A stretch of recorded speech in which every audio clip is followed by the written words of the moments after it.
Charlie Magny walked through the crowded hallways of Hell High, her sneakers squeaking faintly against the polished black floors.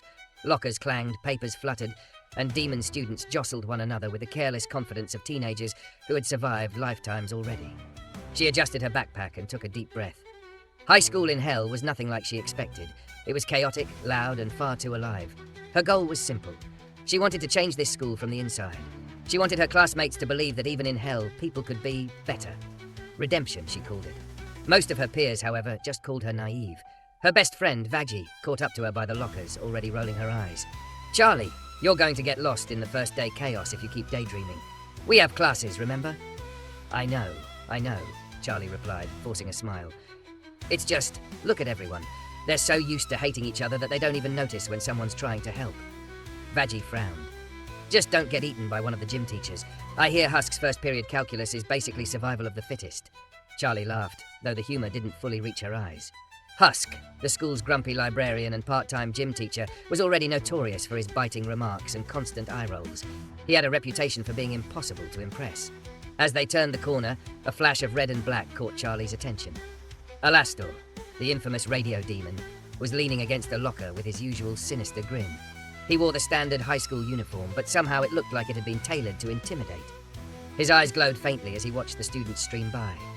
Well, Alastor said, his voice booming across the hallway in a way that made several students freeze mid-step. "The Princess of Optimism herself. How quaint." Charlie forced herself to smile. "Good morning, Alastor. How are you today?" "Why, positively terrifying, of course," he replied, his grin widening. "But what's this? You actually care about school spirit? How adorable." Vaggie muttered under her breath, "This is going to be a long semester." The bell rang and the hallways emptied into classrooms. Charlie and Vaggie headed to their first period, History of the Underworld. The classroom was an open, cavernous space with desks floating slightly above the ground. Mr. Nifty, the overly cheerful teacher, floated around, dusting invisible particles off of books and muttering about cleanliness. "Today, class, we discuss the rise of demon kingdoms in the 14th century. Nifty chirped. "Try not to fall asleep, and remember, no eating your neighbor's homework." As Charlie settled into her seat, she noticed Angel Dust lounging on the edge of a desk in the back. He was balancing a pen on his nose, clearly more interested in goofing off than learning. Beside him, Husk grumbled, his tail flicking in annoyance. "You're going to get us all detention if you don't focus," Husk growled, though Angel just winked at him. Charlie shook her head, taking out her notebook. She had always believed that even the most chaotic souls could be guided. If she could reach just one person, she could start a ripple effect. She started her notes, trying to focus on the teacher's lecture, but her mind kept wandering. She glanced around the classroom, taking in the faces of her peers. Angel Dust obviously was trouble, but he had a kind of charm that made people overlook it. Alastor, intimidating as ever, seemed to enjoy manipulating the classroom for his amusement. Husk looked like he had given up on the entire educational system, and Vaggie's glare could probably burn holes in the wall if she wanted it to. Then there was Nifty, bubbly to a fault, and Charlie herself, determined and maybe overly idealistic. After class, the students poured into the cafeteria. Trays floated in the air as students grabbed what they wanted. The food was a mix of traditional human meals with a hellish twist. Flames licked the edges of the trays, and some dishes seemed to squirm if ignored too long. Charlie sat down with Vaggie, trying to ignore Angel Dust, who had somehow convinced Husk to let him smuggle in a small bag of explosive candy. "You're insane," Vaggie whispered. "Maybe," Charlie replied. "But he's not all bad. There's something good in him." Before Vaggie could respond, a sudden commotion erupted at the entrance. Husk, surprisingly alert, growled and stood up. A group of new students had arrived, fresh faces, wide-eyed and terrified. Charlie's heart went out to them. Being new in Hell High wasn't easy. She stood, walking toward them with a smile. "Hey, welcome. I'm Charlie. If you need help finding your classes, I can show you around." The new students looked at her skeptically. One of them, a small demon with spiky horns and a jittery tail, muttered, "No one actually helps here without expecting something in return." Charlie kept her smile.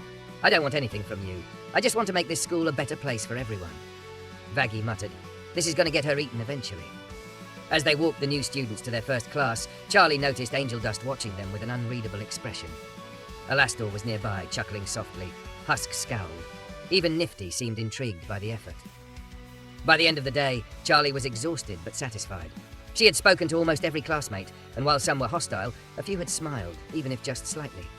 She knew that building trust in Hell High wouldn't happen overnight. Walking home with Vaggie, she reflected on the day. "I didn't get through to everyone," she said, "but I got through to some. That's progress." Vaggie nodded. Just don't get discouraged if Alastor decides to mess with your plans. He thrives on chaos. Charlie laughed. Maybe. But if even a handful of students start believing in redemption, it'll be worth it. The next day, things escalated quickly. Angel Dust had brought in more explosive candy, Husk was having a meltdown over paperwork, and Alastor had somehow turned the school announcement system into a carnival of terrifying sound effects. Charlie stood in the middle of it all, taking a deep breath.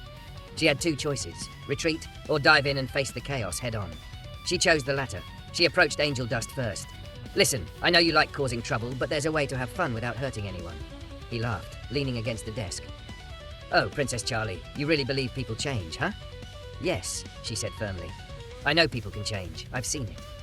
Angel Dust's smirk faltered for a moment, just enough for Charlie to see something human flicker behind his eyes.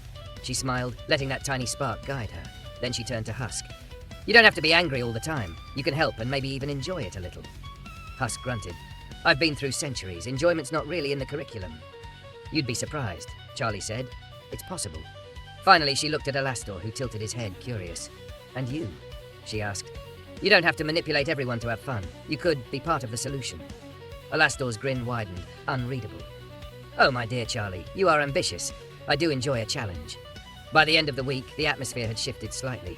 Small acts of cooperation began to emerge. Angel Dust helped a younger student with his homework. Husk begrudgingly fixed a broken cafeteria machine. Even Alastor allowed the school to operate without his daily chaos for a brief period. Charlie knew it was only the beginning. High school in hell would never be easy.